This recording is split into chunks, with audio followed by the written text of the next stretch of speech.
Hello, everyone. So, today we are going to deal with subject verb agreement. And when I say subject verb agreement, I literally mean that the subjects and the verb must agree with one another in number and person. So subjects could always be a noun or a pronoun, and the verbs must agree with the subjects in the sentence, right?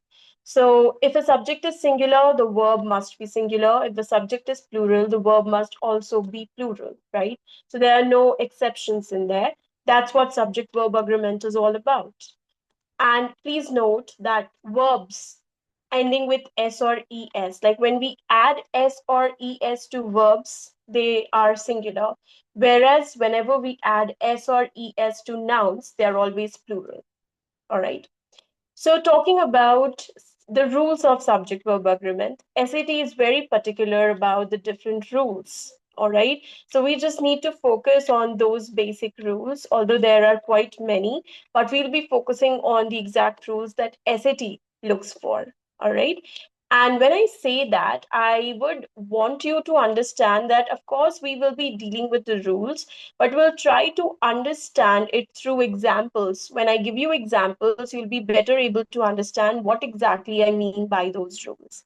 So that's what I'm talking about. Now, when I talk about the first rule that you should be aware of, it's all about the correct usage of non-essential clauses. When I talk about non-essential clauses, it's those interrupting phrases, interrupting words, or interrupting clauses that separate the subject from the verb. So we really do not understand where is the subject. Okay, so such phrases or such clauses or such group of words will make locating the subject and determining whether the verb should be singular or plural more difficult.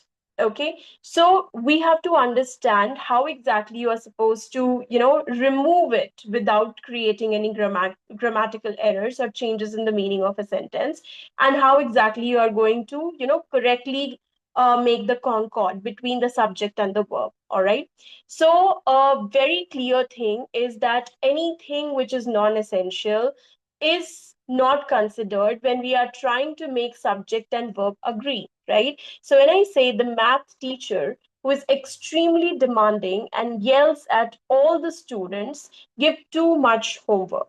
All right. So if you look closely, right, you would see that the students, it's not the subject. The subject is math teacher who is extremely demanding and yells at all the students is just an non-essential clause. Okay, so the subject over here is singular, my math teacher, right? So if I say give, that would be incorrect. I have to say my math teacher gives too much homework. All right. So many test takers or many of you will get this incorrect because you will assume that the students is the subject, but the student is not the subject. It's actually my math teacher. So any non-essential clause or any appositive or non-essential phrases or interrupting group of words, what we love to call them, you are always going to remove it and then try to understand the concord between the subject and the verb. All right. So this is rule number one that we need to always keep in mind. Okay. Now look at the next sentence.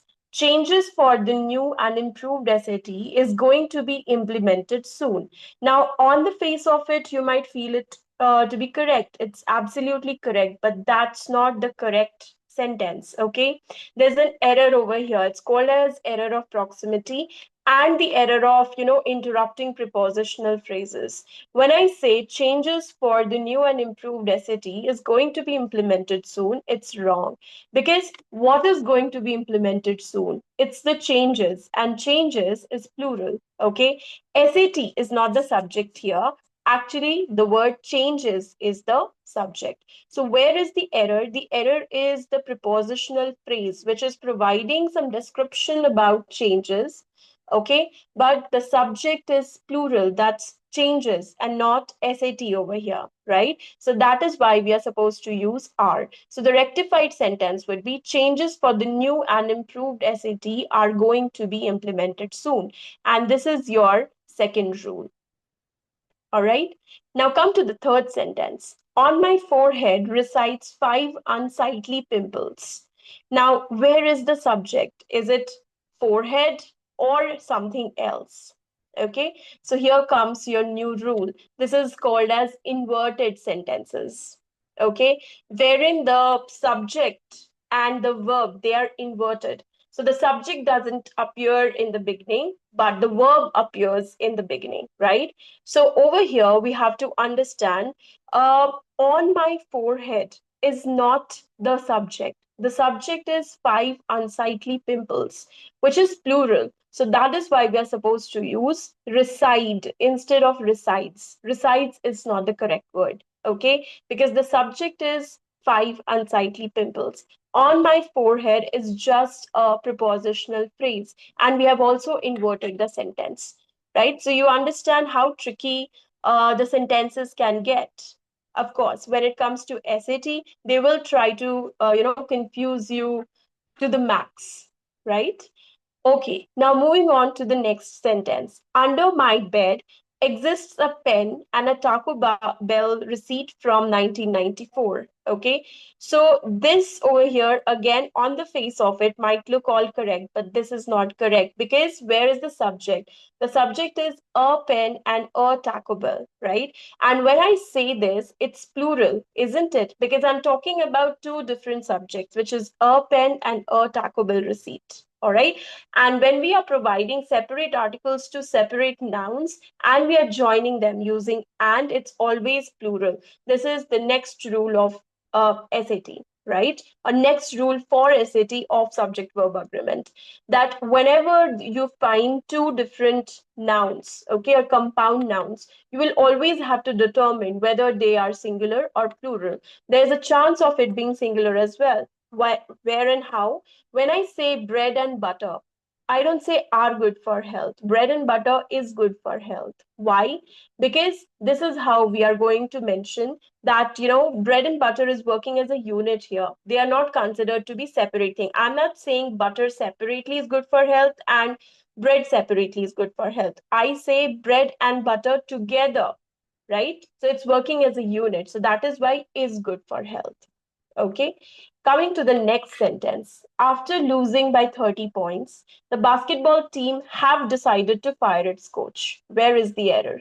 The error is have decided. Why not have? Because we are talking about the basketball team. It's working as an entity, it is working as a unit. We are not talking about all the players separately. So here it's the rule of collective nouns. So collective nouns do take singular, right? So I have to rectify this sentence. After losing by 30 points, the basketball team has decided to fire its coach, not have decided, right? And when I say so, you have to understand that collective nouns can also take plural sometimes. Whenever the collection is breaking, okay? Whenever the crowd is disintegrating, it's always plural. So when I say the jury is making a verdict, okay, so here I can use is with the word jury, all right? But when I say the jury are divided in their opinions, so why are? Why not is over here? Because the collection is breaking. Maybe there are many judges in the panel and all of them are of different viewpoints. So in there, it becomes different. I hope it's clear so far. Now, coming to the next sentence, each of the members of the team are athletic. Wrong. Each of the members of the team is athletic. Why? Because when I say this, it's not the members we are talking about. Remember prepositional phrases of the members. It is just an interruption. What am I actually focusing on? I'm focusing on each, which is singular. So each of the members of the team is athletic, not are. Similar is the case with each of, none of, one of, either of, neither of. All of these will take plural nouns, certainly plural nouns, but the verb is always singular because it's more like prepositional phrases and we are focusing only with each, every, one, none, either, neither, and all of them are singular, right? Coming to the next point, the number of people we need to hire are 13. Wrong. The number of people we need to hire is 13, not are. You may wonder why. Why am I not considering people? People is not the subject. Again, it comes with a preposition of people. So it is definitely an interrupter, right? So the number of people we need to hire is 13. Always remember, whenever in a sentence you find the term the number, it's always singular, no matter what the noun is. The noun, if the noun is singular, plural, quantity, number, doesn't matter. If in a sentence we find the term the number, that means it's singular. Similar is the case with a number of people, right? So a number of people has written about this subject. Wrong. A number of people have written about this subject. Why? Because a number is always plural, is always considered to be plural. All right. So these are a few rules for the SAT which you should keep in mind while you are, taking the standard English conventions, because SAT is very strict with its rules, and you need to focus on all the given pointers. Thank you.